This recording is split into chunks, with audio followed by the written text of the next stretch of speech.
Hi everyone, I'm Lorraine Driscoll, and this is another episode of Building Better Brains, where each week I talk about the root cause of why children are struggling with learning and behaving and reading, and what are some solutions that reach way beyond the limitations of IEPs, medication, and endless tutoring. Today I'm going to talk about the top 5 things or changes that parents can make at home to start seeing results and improving their child's overall functioning.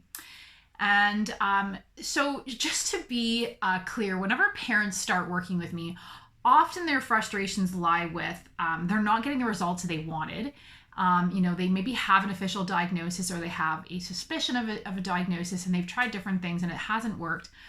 They might have their child might have an IEP. They're not seeing the results they had hoped for. They know that expecting the teacher to meet the requirements of the IEP with the way classrooms are overcrowded and underfunded is, like trying to find a unicorn. They maybe tried meds, they haven't seen the results they're hoping for, or they didn't last, or they don't want to medicate. And so they want to know, what can I do to start making changes? So number 1 is food. And as a holistic nutritionist, I can't stress this enough. It is definitely where I always start with my 6-month programs, and it's always where parents are totally blown away with the results. Like, I can't tell you how many dads, go along with it. Mom's the one who wanted to do the program with her child, and the dad will be like, I thought this was totally ridiculous. How could the food impact dyslexia? And they're absolutely shocked. So that's always a really cool thing to hear about. So in terms of food, that can in itself be really overwhelming. So places to start is just to start with just eat real food, what we call the JERF diet. So I find the highest sugar meal during the day for children tends to be breakfast. They tend to eat like Eggos and waffles and Pop-Tarts and all kinds of things that throws their blood sugar off, loads them up with food coloring and sugar and all kinds of other stuff. And so forth. So you want to start with a breakfast that's high fat and high protein, that stabilizes their blood sugar level, stabilizes their mood, and sets them up for success during the day.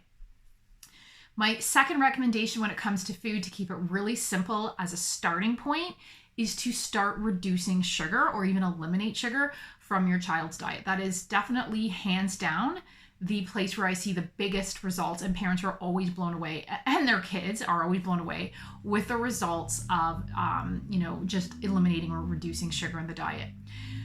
The other focus I want to really emphasize, a lot of parents get really focused, or people get really focused on elimination diets. It's a huge trend right now in the diet industry, and definitely certain foods can be triggering. But to start, focus on nourishment. It'll definitely eliminate the battles if you're not constantly saying you can't have that and we're taking out that and removing this. To start, just focus on how can I make their favorite meal healthier? How can I make this typical meal that we eat, during breakfast, lunch, or supper more nourishing? The second thing that I really want to emphasize, it gets so overlooked and there is so much research on it, is sleep. We all know what even one night of sleep, of lack of sleep, can do on our kids, the next day, and how that can affect them. And even just studies have found even just 1 to 2 nights of poor sleep can really impact cognition and behavior.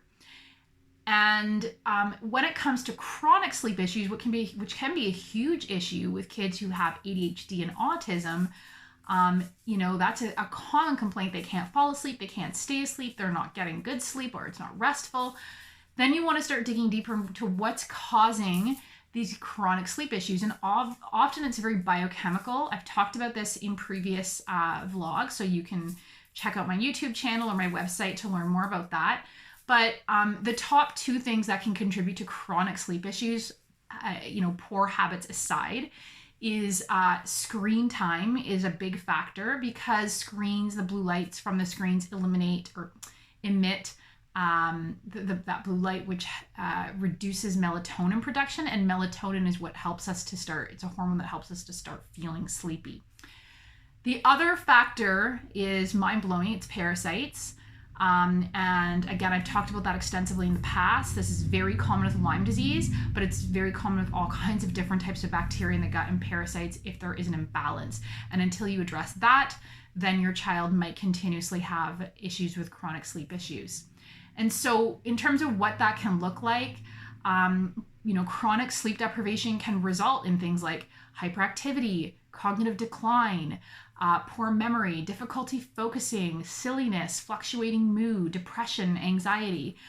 I myself notice if I do not get sleep even just one day, the next day I am not functioning at all, not functioning well. I have a lot of anxiety. I might feel kind of down, and then going back to learning, sleep is really important in itself to help file memories and to improve the process from the processing, and to consolidate the learning that took place that day. So if they're chronically sleep deprived, then their learning and cognition is going to be seriously impacted among all the other things that could be going on with them. So studies actually found that when children get less than 8 to 10 hours of sleep a night, they scored significantly lower than their peers on tests in school and in school. And that they also found that for every added hour of sleep that a child had, their grade levels would increase by half to an entire letter grade. So definitely sleep is huge. The third factor that you really want to look into, and again tends to get underestimated, people can kind of see it maybe a little bit better when there's hyperactivity, but it goes so much more than children who have ADHD, and that is movement. Movement is so important for brain growth, for development, for getting oxygen and blood flow to the brain. Research found that when there is more movement, helps to increase white matter in the brain, and this is responsible for attention and memory. And they also found that children who exercise regularly, that they have a hippocampus, which is double the size compared to children who are sedentary. And the hippocampus is responsible for all kinds of stuff, but also creating more rapid growth of brain cells. So you can definitely see how movement is really, really important. And most occupational therapists and educational therapists will say, hands down, that is like one of the single most efficient, or that is the single most efficient way to maximize brain function and elicit changes rather quickly. So, definitely don't overestimate or underestimate that. The fourth thing you can do is limit screen time. So I know you hear this a lot, and I definitely don't want to mom guilt you because we're all busy and screen time is just such a cultural thing.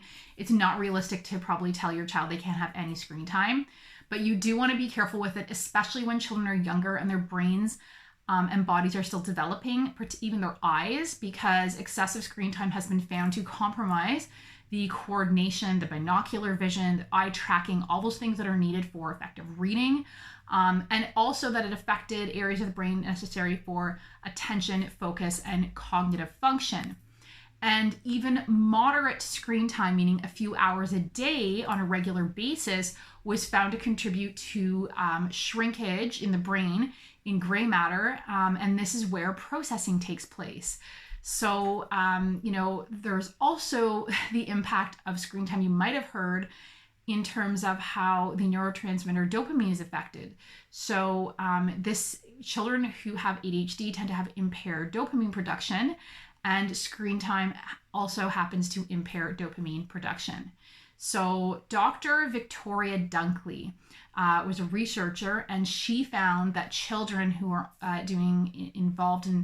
were getting excessive screen time tended to have a hyper-aroused nervous system.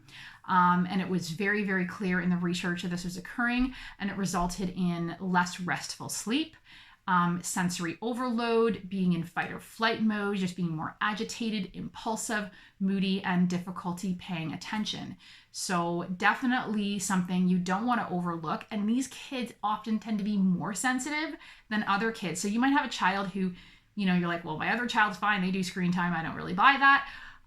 When my daughter was at her worst, she was really sensitive to screen time because she had mold toxicity at one point, and that mold toxicity tends to make children more sensitive to screen time, as well as if there's toxicity with heavy metals. Number 5. So supplements can definitely make a huge difference. I want to just kind of mention a word of caution. I'm really not a fan of over supplementing. I see way too much of that. You cannot out supplement a bad diet, but there's definitely certain supplements that I would advise, discussing with your health practitioner that can make a huge difference that these children tend to be deficient in, sometimes because of genetic reasons. And those are omega-3s. Hands down, my favorite supplement for learning and behavior issues. You want to make sure you have a higher DHA to EPA, zinc, iron, B12 can be a big one, B6, and magnesium, wonderful for calming the nervous system down. I hear really good results with that from parents. So if I had to choose between the 5 things that I've talked about today, my number 1 would be just eat real food. And my number 2 would be to work on sleep. And to work on sleep might mean limiting screen time. It might mean looking into gut health and so forth. But you don't feel like you have to take all of these 5 changes and apply them all right now, like all today. Focus on, okay, what can I do right now to improve my child's brain function? What, seems to be are they eating Pop-Tarts every morning for breakfast, which is super high in sugar? And what can I do to slowly crowd that out with something healthier? So if you found this interesting, please share, and also feel free to hop onto my website to take the free quiz and join my Facebook group, Building Better Brains, where there's lots of good discussion and insights and information. Thanks for watching.